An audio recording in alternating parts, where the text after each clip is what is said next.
আমি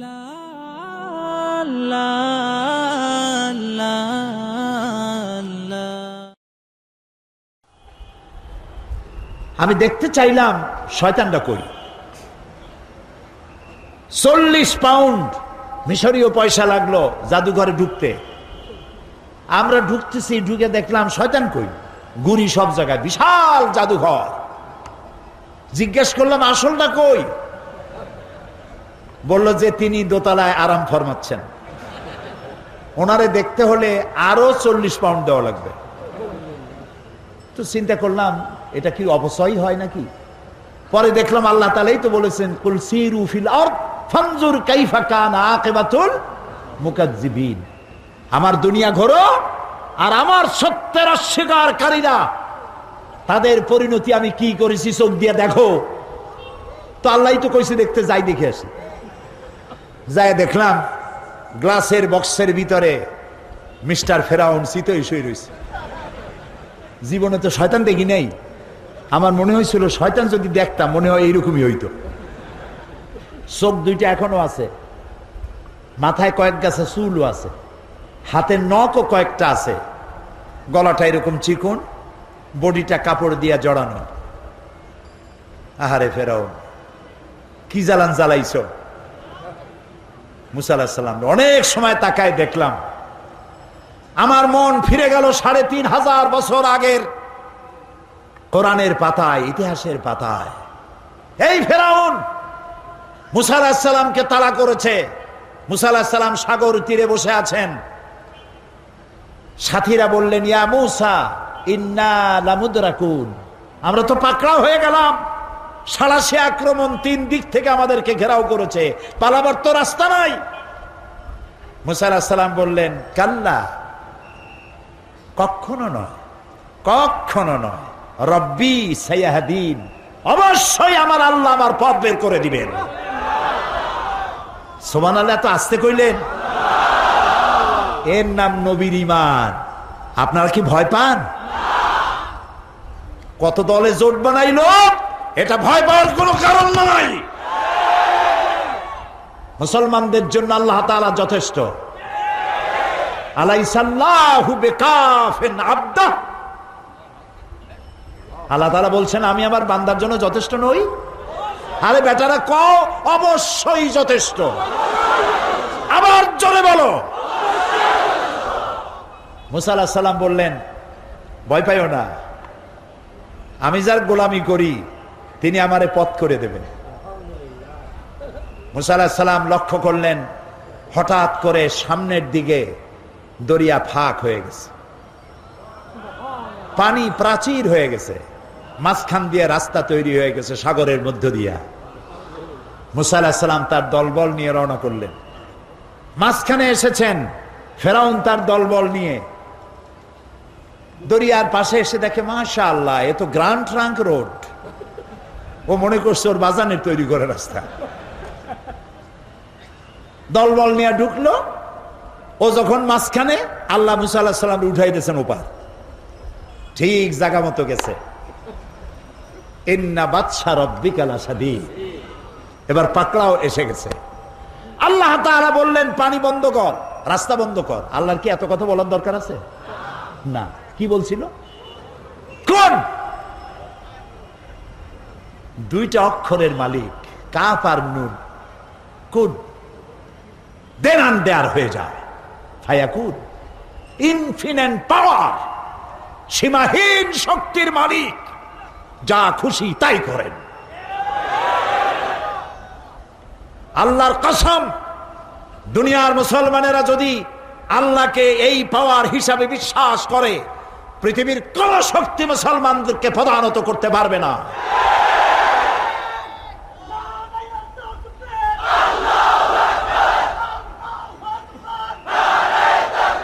বাস, রাস্তা বন্ধ হয়ে গেল। সাথী সঙ্গী যা ছিল কয়েক চুবনির মধ্যে শেষ। এখন ফেরাউন একা সাগরের উত্তাল ঢেউয়ের মধ্যে একবার নিচে চলে যায়, আবার উপরে ভেসে ওঠে। পানি খাইতে খাইতে পেট গেছে পটকা মাছের সাইজ হইয়া। পটকা মাছ বলেন না, চট্টগ্রামে কি কয়? না কি এর পুঁটি মাছ চেনে না শোন পোটকা, মানে ফু দিলে পেট ফোলে, ক্রমান্বয়ে ফোলে, খাইলে মানুষ মরে। কি কয়? কি পোটকাই ঠিক আছে। আর আমি এটাও বুঝি না, পত্র পত্রিকা প্রায় আসে পোটকা খাইয়ে মরছে, তারপরেও মানুষ যে কে খায় এগুলা আল্লাহই জানে। পত্রিকায় দেখে যে পোটকা খাইয়া অমুক এলাকায় এতগুলো মানুষ মরছে, পোটকা লাগছে কি, এত খান কেন?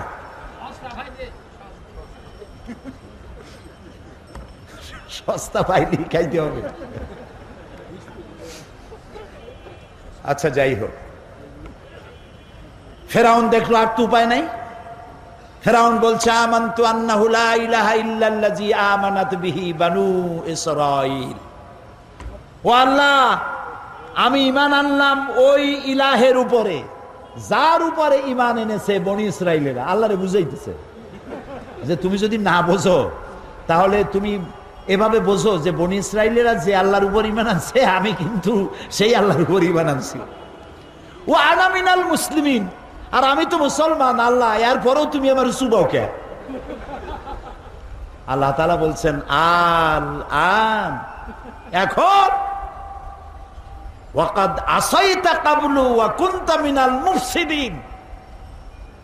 দেখেন আল্লাহ তাআলার বাচন ভঙ্গি কি সুন্দর। ফেরাউন বলতেছে আনা মিনাল মুসলিমিন, আমি হলাম মুসলমানদের একজন। আল্লাহ কয় ওয়া কুনতা মিনাল মুফসিদিন, তুই তো সন্ত্রাসী। কি এর মুসলমান? তুই তো সন্ত্রাসী। সারাটা জীবন আমার নবীকে জ্বালাইছো, আমার গোলামদেরকে জ্বালাইছো, বেটা তোরে আজ আমি ছাড়বো না, তোরে মারবো, তুই মরবি, তবে তোর শরীরটা বাঁচাবো। আলিয়াউমা নুনাজ্জিকা বিবাদানিক, আমি তোর শরীরটারে বাঁচায় দেব।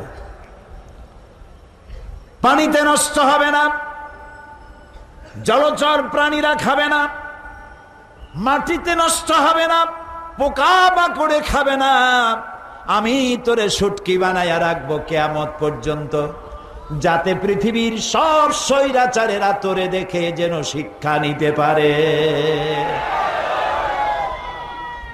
ওই আল্লাহ আছে না নাই? আরো জোরে বলো। সেই আল্লাহই আছে।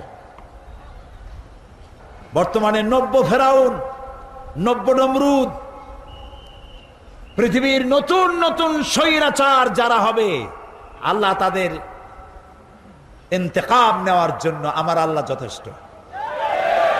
ঠিক না? প্রিয় ভাই সব, চলুন মিশর থেকে ফিরে আসি বাংলাদেশে।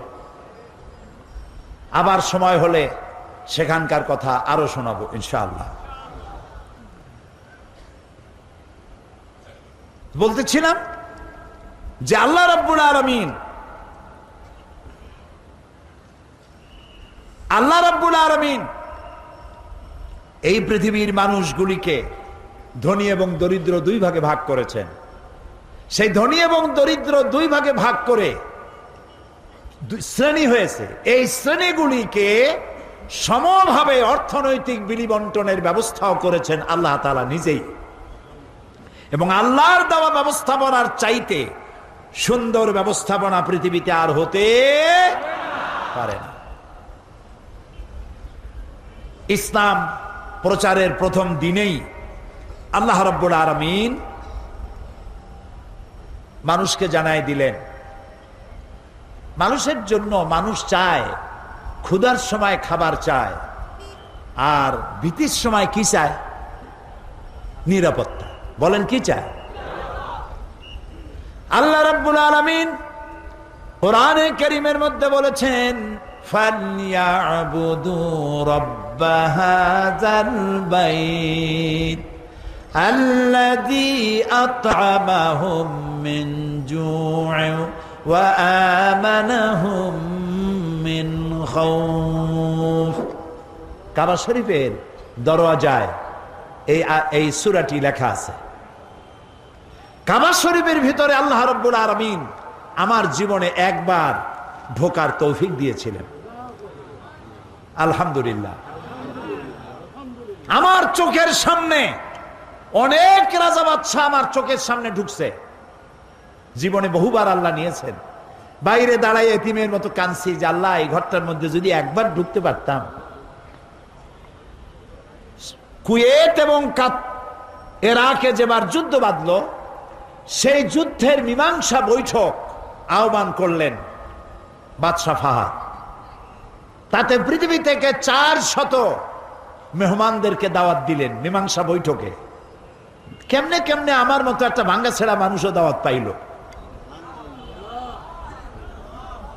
আমি তখন যখন প্লেনে উঠেছি, তখন আমার মনের মধ্যে একটা চিন্তা হলো, সারা জীবন যে আশাটা করতেছিলাম আল্লাহ যদি এইবার এটা পুরো করতেন। আমাদেরকে হোটেলে নিয়ে জায়গা দেওয়া হলো। এশার নামাজের পর একটা ব্রিফ কেস দিল সমস্ত মেহমানদেরকে। ব্রিফ কেসের ভিতরে কাবা শরীফের গেলাপ পাইলাম, আতর পাইলাম, জায়নামাজ পাইলাম, আর পেলাম অনুষ্ঠান সূচি। অনুষ্ঠান সূচিতে লেখা 3 দিনের সমাপনী দিবস, 3 দিন কনফারেন্সের শেষ দিন, ওটা বৃহস্পতিবার দিবাগত রাত। শুক্রবার সকাল 7:30টায় মেহমানদের জন্য কাবা শরীফের দরজা খুলে দেওয়া হবে। আমি তো পড়িয়া আমার চোখে তখন পানি এসে গেছে। বৃহস্পতিবার রাত্রে সকালের অপেক্ষা আর করি নাই, গোসল করে নতুন কাপড় চোপড় পরে সারা রাত তাওয়াফ করেছি, নামাজ পড়েছি, সকালের অপেক্ষা করেছি। ফজরের নামাজের পরই আর্মি এসে ঘিরে ফেলেছে কাবা শরীফ। যারা ভেতরে তাওয়াফ করতেছিল তারা বেরিয়ে গেল। মাতাফের কিছু জায়গা তারা আটকে ফেললো, বাইরের থেকে তাওয়াফ হবে। কাবা শরীফের পাশটা খালি। প্লেনে ওঠার মতো বিরাট সিঁড়ি এসে হাজির হয়ে গেল। আমি তো সারা রাত থেকে তৈরি, আমার চিন্তা আমি আগে উঠব, কিন্তু পারলাম না। তৎকালীন আজাদ কাশ্মীরের প্রেসিডেন্ট সর্দার আব্দুল কাইয়ুম উঠে পড়লেন আগে। 2 নম্বরে উঠলেন রাশে এবং আফগানের যুদ্ধের নেতৃত্ব দিয়েছিলেন আব্দুর রব আস-সাইয়াফ আর-রাসূল। তিনি আফগান মুক্তিযুদ্ধের সর্বাধিনায়ক, তিনি উঠলেন। 3 নম্বরে আল্লাহ তারে গোলামকে চান্স করে দিলেন। ভিতরে ঢুকে তখন তো আর কাবা একদিকে নাই, চারোদিকে কাবা। চারোদিকে দুরাকাত নামাজ পড়ে আল্লাহর ঘরের মাঝখানে সেজদায় পড়ে গেলাম। প্রায় আধা ঘন্টা জনমের মতো কাঁদলাম, যা মনে আসলো বলতে থাকলাম। হঠাৎ আমার মনে চিন্তা আসলো, আমি বুঝি অন্যান্য মেহমানদের উপরে জুলুম করতেছি, কারণ এই ঘরের মধ্যে 20-22 জনের বেশি লোক ধরে না। তা আমরা যত দেরি করব তাদের উঠতে তত দেরি হবে। তাড়াতাড়ি উঠলাম। আমি দাঁড়িয়ে দেখি আমার পাশে দাঁড়ানো রাজশাহী বিশ্ববিদ্যালয়ের প্রাক্তন ভাইস চ্যান্সেলর মরহুম ডক্টর M.A. বারি। বুড়া মানুষ, সাদা দাড়ি, চোখ দিয়া বদনার নালের মতো পানি পড়ছে, দাড়ি ভিজে ভিজে পড়ছে। আমাকে আঙ্গুল দিয়ে দেখালেন কাবার দরজার দিকে। আমার চোখ গিয়ে পড়লো কাবার দরজার উপরে, যেখানে উনি আঙ্গুল দিয়ে দেখালেন সেখানে লেখা আছে ওয়াকালা রাব্বুকুম উদউনি আস্তাজিব লাকুম। তোমার রব তোমাকে বলছে আমারে ডাকো, আমি ডাকের সাড়া দেব। আমি আবারও কাঁদলাম, আল্লাহ আমার কাম আমি করছি, এবার জবাব দেওয়ার মালিক তো তুমি। আল্লাহুম্মা লা তারুদ্দানা খাইবিন। ওর নিচেই দেখি লেখা সূরা কুরাইশ, ফালিয়াবুদু, পুরা সূরা লেখা ফালিয়াবুদু রাব্বা হাযাল বাইত। আমার কাছে মনে হলো যেন আল্লাহ তাআলা কুরাইশদের হাত ধরে বলতেছেন, বেটারা ক্ষুধার সময় যদি খাবার চাও আর ভীতির সময় যদি নিরাপত্তা চাও, ফালিয়াবুদু রাব্বা হাযাল বাইত, এই ঘরের মালিকের ইবাদত কর। কোন ঘর? বাইতুল্লাহ। কি হবে? আল্লাযী আত'আমাহুম মিন জু'ইন ওয়া আমানাহুম মিন খাউফ। এই ঘরের মালিকের ইবাদত যদি করো তাহলে তিনি তোমার ক্ষুধার সময় খাবার দিবেন আর ভীতির সময় নিরাপত্তা দান করবেন। আলামিন কোরআনে কারীমের মধ্যে পরিষ্কার করে বলে দিয়েছেন, মানুষের খাবারের কথা। এই পৃথিবী সৃষ্টি করে মানুষের সকলের খাবারের বন্দোবস্ত আল্লাহ করে দিয়েছেন। ইসলাম শুধু নামাজ রোজা হজ যাকাতের ধর্ম নয়। নামাজ রোজা হজ যাকাত তো বটেই, আপনাকে কাজ করতে বলা হয়েছে। প্রিয় ভাই, সব কিছু জিকির আজকার, টুপি, মেসওয়াক, দাড়ি, এগুলি শুধুমাত্র ইসলাম নয়। এগুলো ইসলাম, তবে শুধুমাত্র ইসলাম নয়। কথা কি বুঝে আসতেছে? ইসলাম বলছে তোমাকে কাজ করতে হবে। ফাইজা কুদিয়াতিস সালাত ফান্তাশিরু ফিল আরদ, যখন নামাজ পড়া হয়ে গেল আর বসে থেকো না, বেরিয়ে যাও। কে বলতেছেন? এ মাহফিলে যদি কোনো অফিসার থাকেন, অফিসারদেরকে বলবো, বেলা 1টার সময় নামাজ পড়ার জন্য আপনি মসজিদে চলে যান, নামাজ পড়ুন, ফরজ আর সুন্নত। জোহরের নামাজে নফল পড়বেন না, কারণ নফল পড়লে, তসবিহ তেলাওয়াত করলে যে সময়টুকু নষ্ট করবেন, বেতন পুরোপুরি নেবেন, বেতন হালাল হবে না। সুস্থ অবস্থায় মেডিকেল সার্টিফিকেট নিয়ে কোন জায়গায় আখিরি মুনাজাতের জন্য যাবেন, বেতনটা হালাল হবে না। অর্থাৎ ফাঁকি দিতে পারবেন না।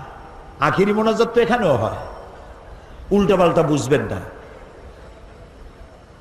ফাইজা কুদিয়াতিস সালাত ফান্তাশিরু ফিল আরদ, আল্লাহ তাআলা বলছেন নামাজ শেষ হয়েছে, বাইরে যাও। কোথায় যাও? আমার জমিনে ছড়িয়ে পড়ো। খেতে যাও, খামারে যাও, অফিসে যাও, আদালতে যাও, কলে যাও, কারখানায় যাও, কাজ করে খাও। ওয়াবতাগু মিন ফাদলিল্লাহ, আর আমার অনুগ্রহ অনুসন্ধান করো। আমি যত রুজি ছড়ায় রাখছি, এগুলি রোজগার করো, এগুলি কামাই করো। সুবহানাল্লাহ। ইসলাম কাজের কথা বলে, কাজ করে খাও। পৃথিবীতে একজন নবী নাই যিনি কাজ করে খান নাই। আজকে ইমামদের একটা সম্মেলনে আমি এই বক্তব্য রেখেছিলাম, জিজ্ঞেস করেছিলাম যে একজন নবীর নাম বলেন যিনি উম্মতের হাদিয়ার উপরে তার রিজেক, তার পরিবার নির্ভর করত। উম্মতেরা হাদিয়া না দিলে নবী আজকে না খেয়ে থাকবে। এইরকম কোন নবীর দুরবস্থা ছিল? বলেন আমাকে, নাম বলেন। পারবেন? পারবেন? আদম আলাইহিস সালাম কৃষি কাজ করতেন, ইদ্রিস আলাইহিস সালাম জমিন চাষ করতেন, দাউদ আলাইহিস সালাম কর্মকার ছিলেন, লোহার অস্ত্রপাতি, খোমতা, শাবল, দা, বটি থেকে শুরু করে সব বানাইতেন। সব নবী কাজ করেছে। রাসূল করিম সাল্লাল্লাহু আলাইহি ওয়াসাল্লাম ব্যবসা করেছেন, ছাগলের রাখালগিরি করেছেন, সমস্ত আইম্মায়ে মুজতাহিদিন কাজ করেছেন। রাসূলুল্লাহ বলেছেন এই হাতের চাইতে এই হাতের দাম বেশি। এই হাতটা কি? ভিক্ষা। এই হাতটা কি? এই হাতটা কি? দেওয়া। রাসূল বলেছেন এইটার দাম বেশি। সুবহানাল্লাহ কর। তো এইটা আপনি দিবেন কি করে যদি আপনি রোজগার না করেন? আর আল্লাহ তাআলা বলেছেন আমি রুজিতে বরকত দিয়ে দেব। তিজারত করো, ব্যবসা করো, রুজিতে বরকত দেব। সুবহানাল্লাহ কর। কাজ করিয়া খাও। কাজের জন্য জমিন ছেড়ে দেওয়া হয়েছে, তবে কাজ করতে গিয়ে উযকুরুল্লাহ যিকরান কাসীরা, বেশি বেশি আমার জিকির করিও। যখন কাজ করতে যাবা কি করবা? জিকির করবা। সেই জিকিরটা কি? আপনি অফিসে কাজ করতেছেন আল্লাহু আল্লাহু, জমিনে চাষ করতেছেন আল্লাহু আল্লাহু না। এই জিকির মানে হলো স্মরণ। তুমি নামাজ পড়িয়া অফিসে গেছো, আমি যদি, এই জিকির মানে স্মরণ। আমি আল্লাহ যেন তোমার মাথায় থাকি, তোমার ব্রেনে থাকি, তোমার মনে থাকি। যদি তাই থাকি, তাহলে তুমি কলমের খোসা দিয়া তোমার অধীনস্থ ব্যক্তির চাকরি নষ্ট করতে পারবা না। চাকরির সময় আমি যদি তোমার দিমাগে থাকি, সরকারের টাকা কলমের খোঁচা দিয়া পকেটস্থ করতে পারবা না। টিয়ারের গম আর কাবিখার গম জন্মের খাওয়া খাইতে পারবা না। এটার নাম রাখছে কাবি খা, মানে খাবি, জন্মের খাওয়া খা, খাবি খা। আল্লাহ স্মরণে থাকলে এটা পারবা না। জমিন চাষ করতে গেছো, আমি যেন স্মরণে থাকি, আমি যদি স্মরণে থাকি পরের জমিনের আইল তুমি ঠেলতে পারবা না আমার ভয়তে। সুবহানাল্লাহ। যারা ঘুষ খান চট্টগ্রামে আমি মনে করি এরকম অফিসার নাই। যারা ঘুষ খান তারে জিজ্ঞেস করি কি খাইতেছেন, কি খান? আহারে, মানুষের পিঠের উপরে পিস্তল ঠেকাইয়া তার কাছ থেকে টাকা আদায় করার নাম যদি সন্ত্রাসী তৎপরতা হয়, তাহলে অফিসিয়াল ফাইল আটকাইয়া মানুষের কাছ থেকে ঘুষ আদায় করা এর থেকেও মারাত্মক সন্ত্রাসী তৎপরতা। অশিক্ষিত নিরক্ষর ভিক্ষুক প্রতিবন্ধী যদি মানুষের কাছ থেকে হাত পেতে খয়রাত নেয়, এটার নাম যদি ভিক্ষা হয়, তাহলে শিক্ষিত মানুষ সরকারের চেয়ারে বসে আনডিউ ফেভার যদি আপনার মক্কেলের কাছ থেকে ঘুষের টাকা নেন, তাহলে মূর্খ, অন্ধ, কানা, পঙ্গু লোকের ভিক্ষার চাইতে এটি আরো মারাত্মক ভিক্ষা। শান্তি পাবেন না, শান্তি পাবেন না। বহু টাকা ঘুষ খাইছেন, ঘুম হবে না, ঘুম হবে না। মনের মধ্যে সব চিন্তা, হায় হায় কোন সর্বনাশ, কোন ফাঁক দিয়া বন্দুকের গুলি আইসে আমার বুকটারে জাজরা করে নেয়। হযরত ওমর রাদিয়াল্লাহু তাআলা আনহু, ইসলাম কারে কয় বাবা, ইসলাম কাকে বলে? রোমক সম্রাট তার গোয়েন্দা বিভাগের লোক পাঠায় দিয়েছে, দেখো তো যেভাবে ইসলাম এক একটা দেশ দখল করতেছে তার আদর্শ দিয়ে না জানি রোমও কবে চলে যায়। আমিরুল মুমিনিন কেমন, সিংহাসন কেমন দেখে আসো। রোমের রোমের গোয়েন্দা বিভাগ আসলো, মদিনায় ঢুকে সাহাবীদের জিজ্ঞেস করছেন, আইনা মালিকুকুম, তোমাদের বাদশা কই? তারা বললো যে আমাদের জন্য কোনো বাদশা হয় না, বাল্লা না আমির, আমাদের জন্য একজন আমির হয়। আচ্ছা হলো আমির, সেই আমির কই? কয় যে কোথায় তা জানি না, তবে শুনেছি ওনার উট হারায় গেছে, উট তালাশ করতে গেছে। আশ্চর্য কথা, আমিরুল মুমিনিন অর্ধেকটা পৃথিবীর প্রেসিডেন্ট, উট হারায় গেছে, তালাশ করতে গেছে নিজে। কোন দিকে গেছে? কয় শুনছি এই দিকে গেছে। গোয়েন্দা বিভাগের প্রধান সেই দিকে গেল, যাইয়া দেখতে পেল সাথে একটা লোক গেছিল, যাই দেখে একটা উট গাছে বাঁধা, আর গাছের তলে একটা লম্বা মানুষ শোয়া। যখন শুইছিল তখন হয়তো গাছের ছায়াটা ছিল, বেলা গড়ে গেছে, গাছের ছায়া সরে গেছে, রোদের মধ্যে হাত মাথার তলে দিয়া শোয়া, উট বান্ধা, আর কপালের ঘামে মাথার নিচের বালি ভেজা। সাহাবী বললেন, এই হচ্ছে আমাদের আমিরুল মুমিনিন ওমর ইবনুল খাত্তাব রাদিয়াল্লাহু তাআলা। রোমের গোয়েন্দা বিভাগের প্রধান স্বগতোক্তি মুখ থেকে বেরিয়ে গেল, ওমর, আমার দেশের প্রেসিডেন্ট রাতের বেলায় দুর্গে ঘুমায়, চতুর্দিকে দুর্ধর্ষ সেনাবাহিনীরা বন্দুক উঁচু করে পাহারা দেয় সারা রাত, তারপরেও আমার বাদশার ঘুম হয় না। কোন ফাঁক দিয়া গুলি এসে পৈতৃক সম্পত্তি, জীবন পাখি উড়ে যায়, আর তুমি কোনো পাহারাদার নাই, কোনো লোক নাই, জন নাই, এই নির্জন মরুভূমিতে একা একা শুয়ে আছো। নিশ্চয়ই তুমি তোমার জনগণের হক আদায় করেছো, তাই তোমার পাহারাদারের দরকার নাই। যিনি তোমারে বানাইছে সেই আল্লাহই তোমার পাহারাদার। এর নাম ইসলাম। শুধু নামাজ, রোজা, হজ, যাকাতের নাম ইসলাম নয়, এর নাম ইসলাম। রুজি রোজগার করার জন্য সমস্ত নবীরা কাজ করেছেন, সাহাবায়ে কেরাম কাজ করেছেন, ক্ষুধায় কষ্ট করেছেন, ক্ষুধার যন্ত্রণায় ছটফট করেছেন সাহাবায়ে কেরাম। নবী করিম সাল্লাল্লাহু আলাইহি ওয়াসাল্লাম দুয়ারে দুয়ারে খাবার পৌঁছাইছেন, নিজে কষ্ট করেছেন। প্রিয় ভাই সব, হযরত ওমর রাদিয়াল্লাহু তাআলা আনহু মসজিদ নববীর ভিতরে বসে দেখলেন জোহরের সময় কয়েকটা লোক বসা, আসরেও তারা, মাগরিবেও তারা, এশায়ও তারা, পরের দিন ফজরেও তারা। জিজ্ঞেস করলেন, এই বেটারা তোমরা কারা? প্রত্যেক নামাজে এক জায়গায় দেখি। বলল যে আমরা আল্লাহর ইবাদত করি, জিকির আজকার করি।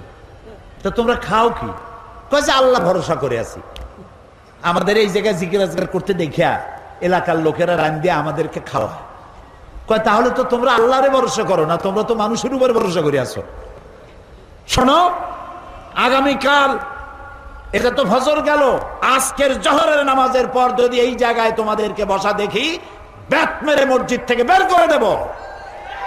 এটা ইসলাম নয় যে তুমি কাজ করবে না, বসে বসে খাবে, এর নাম ইসলাম নয়। তুমি নিজে কাজ করবে, নিজের জন্য, অন্যের জন্য কাজ করো, এটি হলো ইসলামের নির্দেশ। সুতরাং ইসলাম নামাজ, রোজা, হজ, যাকাত নিয়েই শুধু আসে নাই, এসেছে মানবতার কল্যাণের জন্য, মানবতার মুক্তির জন্য। সুবহানাল্লাহ ওয়া বিহামদিহি, সুবহানাল্লাহ ওয়া বিহামদিহি। আল্লাহ তাআলা রাসূল বলেছেন তিনটা কাম করো। কয়টা কাম? তিনটা কাম করো। আফশুস সালাম ওয়া আতইমুত তুআম ওয়া সাল্লু ওয়ান নাসু নিয়াম তাদখুলুল জান্নাতা বিসসালাম। সুবহানাল্লাহ। আফশুস সালাম, সালামের প্রচলন করো, খালি সালাম দাও। কালকে বলছিলাম না, মনে আছে? এই যে দেখা হইলো আসসালামু আলাইকুম, রাস্তায় দেখা হবে আসসালামু আলাইকুম। হযরতে আব্দুল্লাহ বিন ওমর রাদিয়াল্লাহু তাআলা আনহুমা গণ বাজারে যাইতেন। একজন সাহাবী তারে জিজ্ঞেস করেন, আচ্ছা আপনি কি রাসূলের ওই হাদিস শোনেন নাই? বলে কোন হাদিস? যে রাসূলুল্লাহ বলেছেন সব থেকে উৎকৃষ্ট জায়গা কোনটা? বলেন। নিকৃষ্ট জায়গা বাজার। এ হাদিস জানেন না? বলে হ্যাঁ জানি। তো বারবার বাজারে আসেন কেন? আমি গণ বাজারে আসি, ওই হাদিস আমি জানি, কিন্তু আমি আসি অন্য কারণে। এইখানে বেশি মানুষের যাতে দেখা হয় আর গণ সালাম দেই, আমার সওয়াব হয় বেশি। আহারে মুসলমান, একজন আর একজনের সাথে দেখা হবে আসসালামু আলাইকুম ওয়া রাহমাতুল্লাহ, বিনা পয়সায় দোয়া। আর একজন কবি ওয়ালাইকুম আসসালাম ওয়া রাহমাতুল্লাহি ওয়া বারাকাতুহু ওয়া মাগফিরাতুহু ওয়া রিদওয়ানুহু ওয়া জান্নাতুহু। সুবহানাল্লাহ। যত বেশি শব্দ প্রয়োগ করবেন ততই 10 করে নেকি হইতে থাকবে। এরপরে হাত মিলাবেন। অনেকে হাত খালি ছোঁয়ায় আঙ্গুলের মাথা, কেউ ইটুক দেয়, কেউ সবটা দেয়, কেউ সবটা দিয়ে ধরিয়া এরকম ঝাঁকায়। ওর চিন্তা যত ছাকি তত নেকি। এটা একটা বাজে কথা। প্রিয় ভাই সব, রাসূলুল্লাহ বলছেন সালাম দাও, বেশি করে সালাম দাও। ওয়া আতইমুত তুআম, আর মানুষকে খাইতে দাও। জাহান্নামে যারা যাবে কারণ হবে দুইটা, অনেক কারণের মতো কারণ হবে কয়টা? দুইটা। ইয়াতাসাআলুনা আনিল মুজরিমিন মা সালাকাকুম ফি সাকার ক্বালু লাম নাকু মিনাল মুসাল্লিন ওয়া লাম নাকু নুতঈমুল মিসকিন। জাহান্নামীদেরকে প্রশ্ন করা হবে জাহান্নামে আসছে কেন? বলবে দুইটা কারণে, আমরা নামাজ পড়ি নাই আর এতিম মিসকিনকে খাইতে দেই নাই। নাউজুবিল্লাহ, বলেন নাউজুবিল্লাহ। এতিম মিসকিনকে খেতে দিবেন, মেহমানদের দাওয়াত দিবেন, বেশি করে খাওয়াবেন। শুধু নিজেই অন্যের বাড়িতে গিয়ে খাবেন না, মানুষকেও দাওয়াত দিয়ে খাওয়াবেন। তাহলে মহব্বত বাড়বে। কি বাড়বে? মহব্বত বাড়বে। আর একটা কি? ওয়াসাল্লু ওয়ান নাসু নিয়াম, আর নামাজ পড়তে দাঁড়াও ওই সময় যখন মানুষেরা সব ঘুমাইয়া যায়। কোন সময়? রাতে। রাতের কোন অংশে? অর্ধেক, এরপরে অথবা তৃতীয় অংশে। এই সময় নামাজটা কেন? কারণ আল্লাহর কাছে, মানুষের কাছে, সব মুমিনের কাছে সব থেকে প্রিয়তম কে? সবাইকে বলতে হবে কে? সুতরাং মানুষ যখন প্রেম করে, ভালোবাসা করার জন্য নোটিশ দেয় না, বিজ্ঞাপন ছাপায় না, রেডিও টেলিভিশনে বিজ্ঞাপন দেয় না। প্রেম করে কিভাবে? গোপনে। গোপনে প্রেম করার জন্যে আল্লাহর সাথে দিনের কোলাহল আল্লাহ বন্ধ করে দেন। আল্লাহ রাব্বুল আলামিন বলেন ওয়াজআলনান নাহারা মাআশা, দিন বানিয়েছি রুজি রোজগার করার জন্য, রিজিক কামাই করার জন্য। ওয়াজআলনাল লাইলা লিবাসা ওয়াজআলনা নাওমাকুম সুবাতা, রাত বানালাম আমি তোমাদের জন্য শান্তির বাহন করে, আচ্ছাদন দিলাম, ঘুমকে বাহন করলাম। এই সুন্দর রাতে সব মানুষ ঘুমিয়ে গেছে, বান্দা এই সময় ঘুমের থেকে জাগো, আমারে সেজদা দাও, সেজদার ভিতরে তোমার যা বলার আছে আমারে বলো। আল্লাহ রাব্বুল আলামিন চতুর্থ আসমানে এসে যান অথবা প্রথম আকাশে আসেন। हर हमेशा देने को वो तैयार है, हर हमेशा देने को वो तैयार है, जो न मांगे उससे वो बेजार है। सब समय দিতে প্রস্তুত আল্লাহ রাব্বুল আলামিন, যে চায় না আল্লাহ রাব্বুল আলামিন তার প্রতি নারাজ হয়ে যায়। গভীর রাত্রি সিজদার ভিতরে গিয়ে মানুষ যখন কাঁদতে থাকে, আল্লাহ রাব্বুল আলামিন ফেরেশতাদেরকে জিজ্ঞেস করেন, আমার ফেরেশতারা পৃথিবীতে মানুষ যখন সব ঘুমানো, আমার এই বান্দাগুলি কান্দে কেন, বান্দিরা কান্দে কেন? ফেরেশতারা বলে, রব্বুল আলামিন ওরা গুনাহ করেছে, তোমার কাছে মাপ চায়, জাহান্নাম থেকে মুক্তি চায়। আল্লাহ প্রশ্ন করেন, ওরা আমার জাহান্নাম দেখেছে নাকি, আমারে দেখেছে নাকি, বেহেশত দেখেছে নাকি? তারা বলবে না, দেখে নাই। রব্বুল আলামিন বলেন, ও আমার ফেরেশতারা, আমার এই বান্দাগুলি আমারে দেখে নাই, ফেরেশতা দেখে নাই, জাহান্নাম দেখে নাই, হাসর নসর কিছুই দেখে নাই, শুধু আমার কোরআনের কথা, আমার নবীর কথা বিশ্বাস করে যেভাবে তারা কাঁদতেছে, তোমরা সাক্ষী থেকে যাও, আমার এই ক্রন্দনরত বান্দাগুলিরে আমি মাফ করে দিলাম।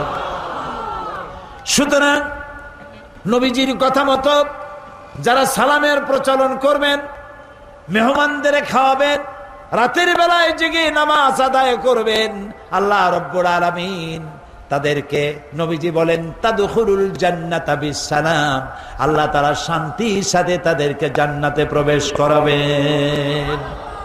এই পৃথিবী হচ্ছে মানবতার কল্যাণের জন্য, মানব সভ্যতা বিকাশের জন্য, এই পৃথিবীকে সুন্দর করে সাজিয়ে গুছিয়ে রাখার জন্য আল্লাহ মুসলমানদেরকে দায়িত্ব দিয়েছেন। এটার নামই হচ্ছে ইসলাম। ইসলাম মানবতার কল্যাণ নিয়ে এসেছে, ভালোবাসা নিয়ে এসেছে, মোহব্বত নিয়ে এসেছে। ক্ষমতায় যাইয়া মন্ত্রী হবেন, এমপি হবেন, খাওয়ার চোটে এক একজনের পেট 3টা তরমুজের সাইজ হয়ে যাবে, এই জন্য ক্ষমতায় যাওয়া নয়। কিছু লোক আছে, হায় হায়, ক্ষমতা পাইয়া এমন খাওয়া খাইছে, পেটটারে এত মোটা করছে, কোন রুমের মধ্যে ঢুকতে হলে হাত দিয়ে দরজা খোলার দরকার হয় না, পেটের ধাক্কায় দরজার কাম সারা। আছে না এমন? আছে। হযরত ওমর রাদিয়াল্লাহু তাআলা আনহু রাসূলের শিক্ষায় শিক্ষিত, কোরআনের শিক্ষায় শিক্ষিত আমিরুল মুমিনিন, রাতের বেলায় ঘুরছেন, প্রজা পুঞ্জরা খাইয়ে আছে না না খেয়ে আছে, ইসলাম কারে কয়? তিনি দেখতে পেলেন একটা বাড়ির ভিতরে একটা পুরুষ বারবার ঢোকে আর বের হয়, ঢোকে আর বের হয়। গভীর রাত, গিয়ে প্রশ্ন করলেন, এই মিয়া, তুমি এই বাড়ির মধ্যে বারবার ঢোকে আর বাইর হও কেন, তুমি কেডা? কয় যে, পথিক, আমি তো এই বাড়ির মালিক, তাই বারবার ভেতরে ঢোকে আর বাইর হও কেন? বলছে পথিক, সে চেনে নাই আমিরুল মুমিনিনকে। বলছে, আমার মতো বিপদে জীবনে কেউ পড়ে নাই। বলে কিরকম? আমার ঘরে আমার বউ আসন্ন প্রসবা, এখনই বাচ্চা হবে, আমার ঘরে কোনো পুরুষও নাই, আমি ছাড়া কোনো মেয়ে লোকও নাই, আর আমি এই বিষয় সম্পূর্ণ অনভিজ্ঞ, কিছুই জানি না, আমার স্ত্রীর কষ্ট, আমার জীবন বেরিয়ে যাচ্ছে, আমি কোনো সাহায্য করতে পারছি না। হযরত ওমর রাদিয়াল্লাহু তাআলা আনহু বলছেন, অপেক্ষা করো, দেখি আমি তোমার কোনো সাহায্য করতে পারি কিনা। গোটা পৃথিবীর, অর্ধেকটা পৃথিবীর প্রেসিডেন্ট, খলিফাতুল মুসলিমিন, আমিরুল মুমিনিন দৌড় দিলেন। কিছুক্ষণ পরে একটি মেয়ে লোক নিয়ে আসলেন, বাড়িওয়ালাকে বললেন, এখানে দাঁড়াও। মেয়ে লোকটিকে ভিতরে ঢুকাই দিলেন। কিছুক্ষণ পরে সেই মেয়ে লোক এসে আমিরুল মুমিনিনকে ডেকে বললেন, আমিরুল মুমিনিন, এই বাড়ির মালিককে বলেন আল্লাহ তাকে একটি পুত্র সন্তান দান করেছেন, পুত্রটিও সুস্থ, তার মাও সুস্থ। বাড়িওয়ালা তো আমিরুল মুমিনিন নাম শুনিয়া পায়ের তলা থেকে মাটি গজে গেছে। হযরত ওমর আমার জন্য কষ্ট করছে, দৌড়াইছে, কি আশ্চর্য, আমার তো বেয়াদবি হয়ে গেছে। তিনি করজোড়ে ক্ষমা চাইলেন, আমিরুল মুমিনিন, আল্লাহর রাস্তায় আমারে মাফ করে দেন, আপনি আমারে কষ্ট দিছি, আমি আপনাকে কষ্ট দিয়েছি, আমাকে ক্ষমা করুন। আর এই যে মেয়ে লোকটারে নার্স নিয়ে আসছেন, সেবিকা, কিছু টাকা আপনি তাকে দিয়ে দেবেন, এই টাকাগুলো আপনি নেন। হযরত ওমর বলেন, ও আল্লাহর বান্দা, আমার কাছে ক্ষমা চাইও না, আমার কাছে ক্ষমা চাওয়া উল্টা হবে, কারণ তুমি আমার এলাকার ভিতরে বসবাস করো, তোমার এই কষ্টের কথা তুমি জানাবার আগে আমি নিজেই জেনে যে খেদমত দিতে পারি নাই, এজন্য কিয়ামতের দিন ওমরকে আল্লাহর দরবারে তুমি আসামি বানাইও না। আর যে মেয়ে লোকটিকে টাকা দিতে চাও, ওই মেয়ে লোকটি কোনো পেশাদার নার্স নয়, সেবিকা নয়, যেই মেয়ে লোকটি দিয়ে আমি তোমার স্ত্রীর খেদমত করালাম, ওই মেয়ে লোকটি আমার স্ত্রী। সুবহানাল্লাহ। এর নাম ইসলাম, এর নাম ইসলাম। শুধু নামাজ রোজা হজ যাকাতের জন্য নয়, নামাজ রোজা কম্পালসারি ডিউটি, দাড়ি রাখা মুসলমানের আলামত, মেসওয়াক করা, সুরমা লাগানো, লম্বা জামা গায়ে দেওয়া, এগুলি ইউনিফর্ম, কিন্তু মূল স্পিরিট, আসল জিনিসটা হারায় ফেলেছি, খোলস হারায় ফেলেছি, মূল জিনিস হারাইয়া খোলস ধরে আছি। হ্যাঁ, পাগড়ি আমার দরকার, এটা আমার শেয়ার, আমার পাগড়ি প্রয়োজন, আমার টুপি প্রয়োজন, আমার দাড়ি প্রয়োজন, আমার লম্বা জামা প্রয়োজন, আমার তসবিহ প্রয়োজন, কিন্তু সব থেকে বড় প্রয়োজন ছিল মানব প্রেম।